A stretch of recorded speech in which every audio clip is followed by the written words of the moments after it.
6 months 1 year அப்படி ஆனாலுமே வந்து பீரியட்ஸ் வராம அந்த மாதிரி கூட இருப்பாங்க. அதை அவங்க கண்டுக்கவும் மாட்டாங்க. அப்படி நம்ம இருக்கக்கூடாது. அதுக்கு வந்து நம்ம டேப்லெட்ஸ் போட்டு நம்ம வித்ட்ராயல் ப்ளீட் கொண்டு வர வேண்டி இருக்கும்.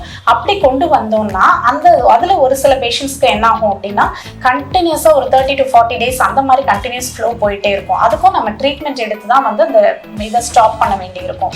அடுத்து செகண்ட் வந்து அவங்க என்ன தொந்தரவோட இருப்பாங்க அப்படின்னு கேட்டீங்கன்னா ஒபிசிட்டி, அதாவது உடல் பருமன், எக்ஸசிவ் வெயிட் கெயின். ஒரு 5 to 6 kgs வந்து ஒரு 2 to 3 monthsலயே ஏறுவாங்க. ரொம்ப அந்த பீரியட்ஸ் வரல அப்படின்னு சொன்னா எப்பவுமே பீரியட்ஸ் வந்து இரெகுலர் ஆக உடல் பருமன் ஏறும். உடல் பருமன் ஏற ஏற பீரியட்ஸ் இன்னும் இரெகுலர் ஆகும்.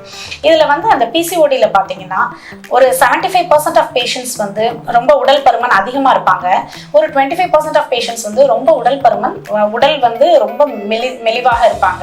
25% அது பேர் லீன் பிசிஓ அப்படின்னு சொல்றோம். ஹைட்டுக்கும் வெயிட்டுக்கும் மேட்சிங்கா இருக்காது. ஸோ நம்ம பாடி மாஸ் இண்டெக்ஸ் கால்குலேட் பண்ணணும். அந்த பாடி மாஸ் இண்டெக்ஸ் வந்து 18 to 25 இருக்கணும். அந்த 18 விட கம்மியாவோ இல்லை 25 விட ரொம்ப அதிகமாகவோ இருந்தால் நம்ம வந்து அதை ட்ரீட் பண்ணி ஒரு ஆப்டிமல் வெயிட்டுக்கு நம்ம கொண்டு வரணும். இதை தவிர வேற என்ன பிரச்சனையோட அவங்க வந்து ப்ரெசென்ட் பண்ணுவாங்க அப்படின்னு கேட்டிங்கன்னா வந்து அதிகமான முகப்பருக்களோட இருப்பாங்க. அல்லது வந்து ஆண் ஹார்மோன்கள் அதாவது டெஸ்டோஸ்டெரோன் அதிகமாக இருக்கிறதுனால அவங்க வந்து ஃபேஸ் அந்த மாதிரி இடங்கள்ல வந்து ஃபேஸ்ல வந்து அப்பர் லிப், சின், அந்த தாடை சொல்ற இடத்துல அல்லது தொப்புளை சுற்றி எல்லாம் அன்வான்ட் ஹேர்ஸ் இருக்கும். இது பேர் வந்து ஹிர்சுட்டிசம் அப்படின்னு சொல்லி நம்ம சொல்றோம். இதை தவிர வேற என்ன தொந்தரவுகளோட